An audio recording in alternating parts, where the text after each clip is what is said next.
Great, thanks very much. So before I get started, I just with a quick show of hands, how many people have heard the term vibe coding before? All right, about half. All right. How many people have used AI before? Like not just like using it like you called the airline and it told you your flight was delayed or canceled, but like actually using it directly for something of your own choosing? Maybe 2/3. All right. Last question. How many people, I guess, hopefully probably of those that know what vibe coding is, how many people have actually done some vibe coding in the room here? All right, so maybe a quarter. All right, that gives me, that means I will go into the appropriate level of depth as I'm doing this, and I won't assume too much, but I also won't bore at least most of the people. So thank you for that quick kind of little bit of information about the audience. I want to kind of start with a little bit of a foundation of AI here. And again, for a lot of people, this may be stuff you already know. But I think one of the challenges that we have recently is that a lot of people suddenly think that AI suddenly arose like 2 years ago or maybe 3 years ago when they started hearing about OpenAI on the news, and up until that point it was in like movies and it was like science fiction. And the actual reality, for those that are not aware of this, is that it actually is much older than the public perception of it. So, again, depending on exactly where you want to, say this is the beginning of AI, a lot of people kind of look at some points in the 1950s and 1960s as where you begin to say, okay, AI is really emerging. There's some stuff that goes back even earlier than that with some mathematical models and whatnot. The key thing here is whether you want to choose some data in the 50s or 60s or the 20s or 30s or even go a little bit further back than that. AI's been around for a while, and there's a lot of different types of AI techniques, despite the fact that I think to a lot of people in kind of the public consciousness, there's only one, which is large language models. And again, if you're not familiar with these, I'm going to just rattle off a few concepts here. I'm happy to talk to people later on if this is of interest to you more, but there's nature-inspired techniques, a lot of different forms of decision-making that are based on looking at how things in nature work. So like ant colony optimization is one of these techniques, looking at how ant colonies actually make decisions, replicating that in software. Again, that's one example. Rule and fact-based systems are another example of artificial intelligence. Genetic algorithms, which I guess technically should be a nature-inspired technique now that I think about it, because obviously genetics are a part of nature. Neural networks, which is one that I think if you've heard of one of the techniques on this list, it's probably that one that you've heard of, and numerous other ones. Large language models, the thing that we're hearing about like every day now, are a form or based upon a form of neural networks. So that's a little bit about AI. Key takeaway from this is that AI has been around for a while. It's not something that just started, again, like 2 or 3 years ago when we started hearing about it, or a year and a half ago when the latest version of, whatever product came out and it became, again, kind of in the public consciousness. One more question for everybody. How many people have heard of Turing?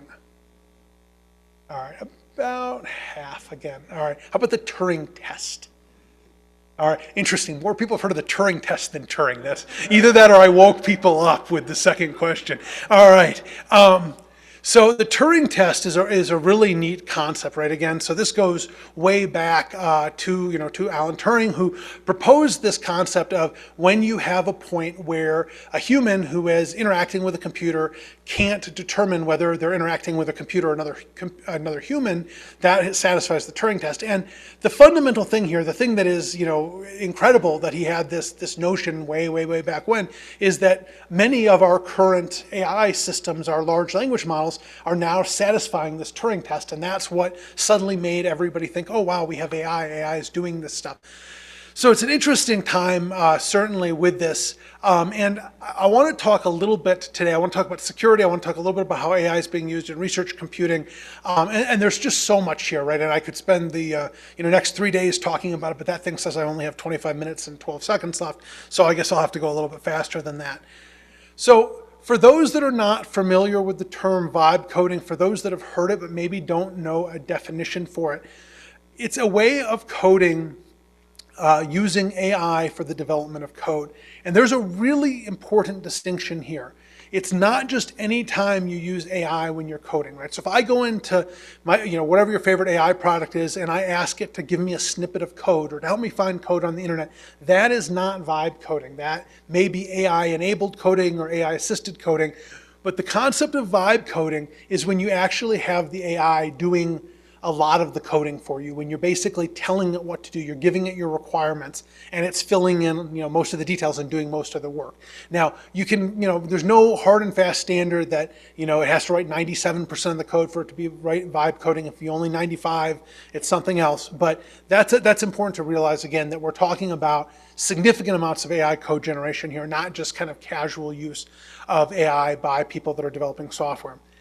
And there's a variety of tools available for AI coding, and really you can use these for vibe coding, not just AI coding.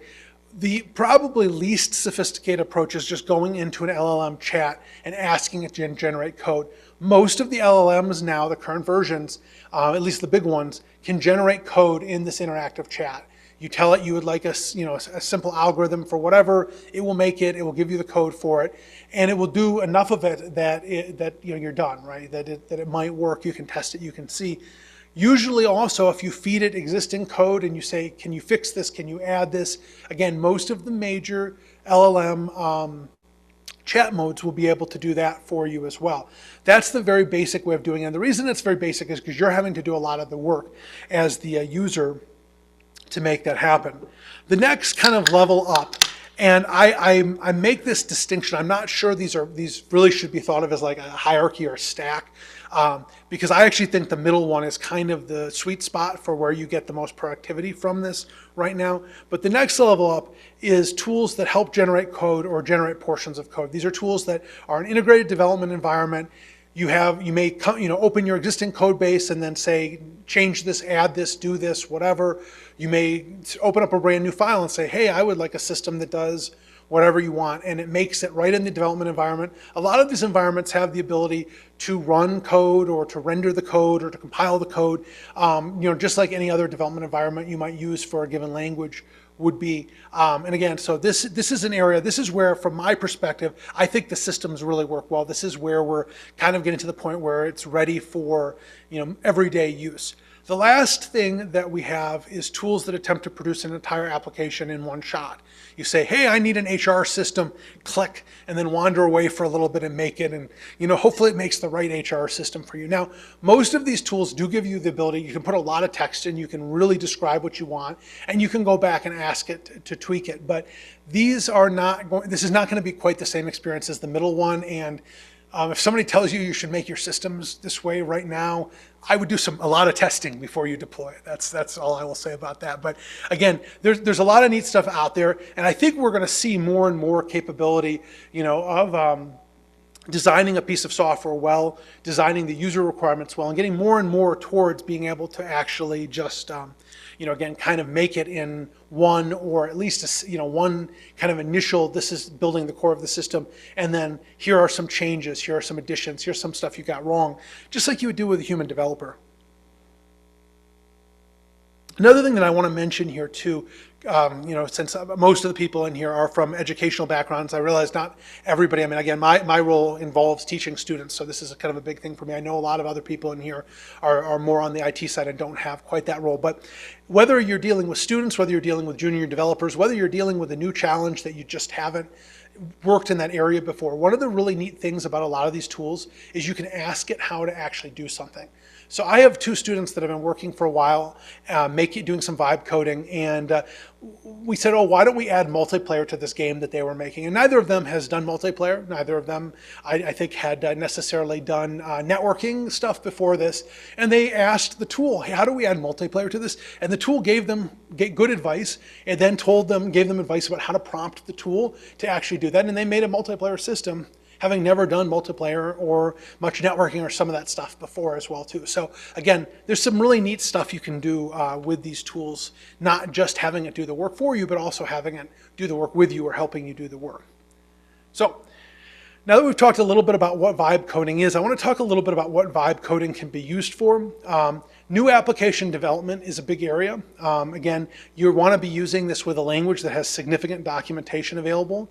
Now, one of the interesting things here is that we've had some difficulty for a while with older languages where there are legacy systems running on those languages and there are not a ton of developers that still work in those languages. And I know I've had people call up several times and say, hey, do you offer a class in, insert a language that most people haven't been using for 20 years, or do you know any recent graduates that have been skilled in this language?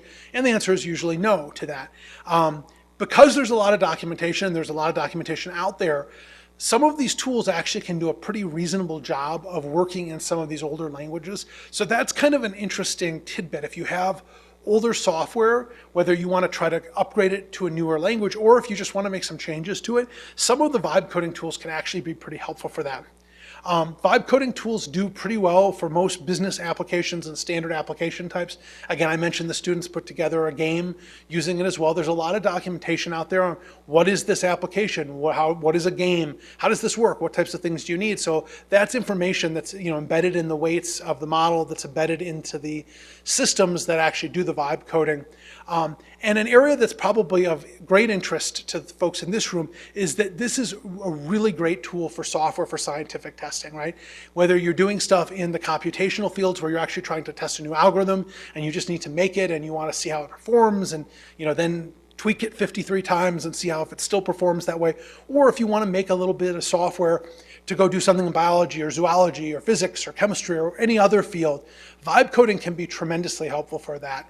And it's reaching a point now where as a user of a vibe coding tool, you don't necessarily need to have a ton of programming knowledge to actually make something that's pretty effective. Now, there's a little bit of a caveat here because you need to make sure that it's actually doing what you want it to do. You don't want to be the person that publishes the great paper and then realizes that your code was bad and that great new breakthrough you found is actually not a breakthrough, but in fact a bug on line 274 or something like that.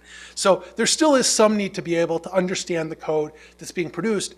But one of the things you can do is you can actually ask the tool, even use a different tool so you're not getting into like a rut of one of the particular tools, kind of regurgitating what you gave it back because it kind of recognizes or is familiar with conceptually its own work. You could use one tool to create, one tool to say, hey, explain this to me. And that's another way you can kind of do some of that validation. So again, I think there's a lot of potential for doing coding for scientific applications, scientific testing with vibe coding. Again, you can do augmentation and the enhancement of existing applications. You can do reviews of existing applications for security, performance, compliance, and so forth. And then, of course, make corrections to existing applications. So vibe coding is pretty powerful. And again, for those that may be doing it right now, there's a lot you can do with it. For those that may be supporting research groups that are not doing this, this may be something that you'll begin seeing people do soon. For those that are in research groups that are on a technical side, this may be something to introduce because there's a lot of power there. Now, we've talked about kind of what is it, what can it be used for. Now let's talk a little bit about some of the issues, and we're going to get into kind of the security aspect of this, hopefully having laid a pretty good foundation for this. So vibe coding has a few pretty large issues at this point. One is that it has learned from some really lousy code out there, right? I mean, it's learned from code that's posted on the internet, and guess what? That code is buggy. So what will happen sometimes is it will do what it was told to do, and it will make buggy code that is a very accurate representation of the buggy code it was trained on. So it can introduce vulnerabilities, again, that are not unlike the vulnerabilities that are wandering around the internet, which has two problems. One is you've got a vulnerability. The other one is you've got a vulnerability that a lot of people know about because it's on the internet everywhere. So that's one thing you got to think about. The other thing is that it doesn't really have a quote-unquote understanding of the code base. And I'm going to use this term a second time as well. There's not really a good term for how I want to describe this. But the basic gist is that when you're dealing with a lot of vibe coding software, it gets very focused on kind of the minutia of the area it's working in. And it doesn't necessarily have to, but you can have an issue where it's not really thinking about the whole application, it's making a change. And I've had this happen to me a few times where it's like, okay, I'm done with this. It's like, great, congratulations, you've now literally broken everything else. But boy, this one area works really well if it wasn't, erroring out before I could get to it. So you get a little bit of that. Again, these are, pretty typical problems with a lot of human developers as well too. So, again, we kind of know how to deal with some of this stuff, but, it's not to say that you're not going to have these problems. Another big thing that we have problems with vibe coding is that it can leave artifacts and unneeded code, which dramatically increase your attack surface. Some of these tools, they'll make something and then they'll say, oh, this isn't the way of doing it, but they won't clean up. So you'll end up with just little snippets of code in different places, interfaces that get opened, where again, you're just kind of creating attack surface, right? Attack surface of unimplemented, possibly buggy routines that need to be cleaned up. Last thing is just basic coding errors and hallucinations. This is kind of the catch-all category. Weird things happen, code that doesn't make sense, doesn't really make sense why it was put in a particular place, sometimes shows up. So there are a few things to be cautious of. I want to talk really quickly about tools. A lot of what I'm talking about has been kind of worked on with Cursor. There's a lot of other tools, and we're working with a few different tools at this point, including Cursor, GitHub Copilot, and a few other ones. Mergent is a single-shot one. But a lot of what I'm talking about is kind of Cursor-centric. Again, Cursor is one of the kind of leading tools out there. It's usually, number 1, number 2, or number 3 when people do the rankings of what tools are getting used the most. But a lot of what I'm talking about is also very applicable to other applications, though it may not work in quite the same way that I'm discussing it. I want to quickly throw out a concept for a secure model, or for a model for secure vibe coding. This isn't rocket science, it's not revolutionary, but it's important to think of these 4 phases, right? One of the things that vibe coding does that's really interesting is it brings us back to classical design and actually doing good design work. If you do your software engineering well, you actually produce a much better result. So spending time on design and not just developing immediately is tremendously valuable. Having good data designs, having good database designs, entity relationships, etc., all of this stuff dramatically increases the potential that you're going to have a working application that you just need to make little changes to, as opposed to a mess that you have to then figure out how to put back together. So we want to spend a lot of time on design. The second thing we want to do is spend some time on prompt generation. One of the things that I've been playing with a lot recently is actually thinking of what I want to do and making it into a series of prompts ahead of time. And kind of, again, doing some prompt design and saying, okay, this is how I want to lay this out. These are kind of the size of prompts that I think the tool is going to do well with. And then giving them each prompt. This is our third phase, running the prompts, but giving each prompt to the tool, checking to see if the tool has actually done it, checking to see if it actually looks like it kind of works, and then possibly giving it some corrective prompts if needed, and then going on to my next prompt. And again, one of the things that I do a lot is I put a lot of extra notes in my prompts, right? Like, I don't want you doing other things. I don't want you editing other areas of the system. Just do this. I want this and only this type thing. So that helps it kind of stay focused and build, again, on the prompts in the way that I want.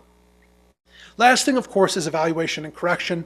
This is a largely manual process of review, and then a manual process of review and correction. Again, I think the tools are going to get better at doing this, and I think eventually this phase may include taking a second tool and using it to analyze the work of the first tool, but we're not quite there yet from most of what I've seen and most of what I've played with. I also want to talk a little bit about how we can use vibe coding to improve security. And again, this is stuff that hopefully we're all already doing, but there's a few different ways, and I've got a slide on each of these. So again, we'll talk about test case generation, coding consistency, having a holistic understanding of the application, and code review, and just kind of go through these kind of quickly. Big thing here is that AI is really good at generating test cases. These are small, constrained challenges. Also, usually pretty easy to manually validate that it's generated kind of what you're expecting. And if you manually validate that the test cases are doing what you expect, then it reduces the amount of manual validation you'll have to do later. It just, again, makes it more likely that the application is going to end up closer to where you want it without a whole lot of manual work to do that. The other thing, of course, is once you have these automated test cases or these programmatic test cases, you can use existing tools that automate testing and retesting to keep checking your application. So if you think about that what I was talking about the prompting, I could make test cases and start running those test cases pretty early on, and then as I go on, keep testing to make sure that it's actually still doing what I'm expecting. I know which test cases should work after each prompt, and I can start then evaluating the performance of the tool, of the system under development based upon that as I go. Another nice thing that vibe coding can do is help with code consistency. So AI can produce more consistent code, and it can review other code for consistency issues. We can add prompts that tell it how to make code in a consistent way, and it hopefully normally will follow most of those. Not perfect, of course, but again, probably a lot better than a human developer. We can also task our tools with reviewing code for issues. This can be a manual or automated correction approach, or as simple as just creating a list of things that look odd for additional manual review. We can also define coding standards at the organization level and or at team group levels and build these together. So we can have our organizational coding standards and then particular team group standards, presuming that they're not in conflict and that has been deconflicted by the human or system that made them. We can add these as prompts, pre-prompting and prompt suggestions to help the tool produce code that is consistently, or at least as consistent as possible, like our goal. The area that I'm probably most excited about, though, in this vein, is having a holistic understanding of an application. There's so many examples of things where one person over there thought something was working one way, somebody else thought something was working a different way, and the two were not the same, right? We've got the example of the spacecraft that had some issues because one person was using metric and the other team was using the English system. This is a lack of a holistic understanding. And when you get into these gigantic pieces of software, and our software is getting big now, right? Think about the software for an operating system or the software for some of these applications. You don't have anybody that understands how the whole thing works. You may have some people that understand kind of at a high level what all the pieces are. Certainly some people that understand, how each of the individual pieces works, but nobody really can put it all together. This is actually a big data challenge, right? This is something that AI is really good at. So the way that I see this evolving, I don't think that this is an area where the tools are quite there yet, but they should be and they could be, is actually being able to look at the whole application during development and doing a wide-ranging review across an application or group of applications that have to work together. And this is an area, I think, where there's a tremendous amount of potential for doing research right now because there's so much value there. And again, we're seeing so many of these issues, these complex faults, where, again, somebody over here was doing something, somebody over there was doing something different, and they thought that they were speaking, the same language, technical language, using the same standards, and they weren't, in fact, and of course that creates a bit of an issue. So this is an area where I think AI will be able to be tremendously helpful in the future. Certainly the tools do this to some extent now. You get into a little bit of an issue with the context window size and some other stuff that prevents it from being read in just as one thing once the application gets a little bit big. But there are things that we can do to help with this, and there are things that people are already doing in other areas to deal with context window limitations that can also help with this as well. So this is an area where I think we're going to see a lot of interesting movement in the future. Another area that this can be helpful in is code review. So we can use vibe coding to review code for specific types of issues, such as known defects, coding inconsistencies, and also just asking the AI to find issues and taking a more speculative approach and letting the AI just kind of see what it can find and then evaluating that to see if they are in fact issues. We can also take an ethical hacking style review and do static analysis or develop tools or scripts maybe more correctly for doing some dynamic analysis. Finally, we can review interfaces, inputs, and all other areas of code to again try to look for the common errors that show up in those places as well. I want to talk a little bit about the project that I mentioned that we're working on right now. We're in the process of trying to understand how vibe coding is being used across different industries and trying to just understand how effective it is for various users, what are the issues that users are having with vibe coding, and what areas organizations are using or not using vibe coding in and why. So if you are using vibe coding, if you know others that are using vibe coding, if you've used vibe coding and stopped, I would love to hear from you. My email address is up on the screen. It'll be on the last slide as well. I have some cards and I'll be up here during break if anybody has anything that they want to share in this regard. But if you do have some experiences with vibe coding, we're trying to do a very wide study to see if what is being reported in the popular press, which seems to be on kind of two ends of a spectrum, some people saying it works great, some people saying you can't use it at all, to try to understand what the truth of the matter is for people that are actually using this outside of a research environment. So again, if you're able to help with that, we would love to speak with you, whether you have some information to share yourself or if you have people you'd like to connect us to, that would be super helpful. With that, we have about 5 minutes left for some questions, so thanks everybody for watching.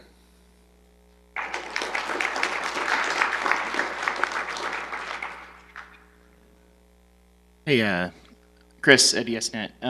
I guess I would consider myself someone who's done vibe coding a lot. I'm a software developer. Like I've tried it and I've given it the old college try and all that. I've definitely run into like a lot of the stuff you've described, and I thought that was a pretty good analysis of things. So thank you. A few questions. One around like test cases. So I know generating test cases is one case that I hear about a lot. In my experience, that has not been effective. It does work. It does generate a lot of test cases, but in most professional software development, you are generating test cases based off your understanding of the design of the software and what do you want it to do and your intent of the software. And in my experience, I've not been able to wield these tools such that they will actually do that. Have you actually seen experience with that past like doing something like test, 10,000 IP addresses and make sure that they all are valid or things like that that are like really simple? Yeah, I mean, so we have done some automated test case creation. This is where having good design documents comes in. Certainly, if we took an application and say, hey, create some test cases for this application, I think that sometimes the tool may assume what we're trying to do, but you're asking the tool to kind of read a lot into it, right? Take this code base, assume what it's supposed to be doing, what it might be doing wrong, and then make something to test it and show. Whereas if we take, if we have use cases, if we have, documentation for APIs that we're accessing, et cetera, and then we say make test cases to do that, I think you'll have better performance with that. So I think it does kind of come back to having, again, having good documentation. But I would agree. I mean, a human developer probably could sit down and look at something and say, okay, this is an area where we have an input. Maybe we need to do some validation here. I think that might be something where you could probably get it to do a decent job. If you give it a little bit of prompting, like, hey, let's do some input validation test cases. Go find all the inputs. Make a test case for each of them. That might be doable, but again, complex things that require kind of intuiting what the system design is for, I think could be tricky. Okay, thank you. And then the second question I had was around, you mentioned that it's good at understanding large, or understanding a software as a whole.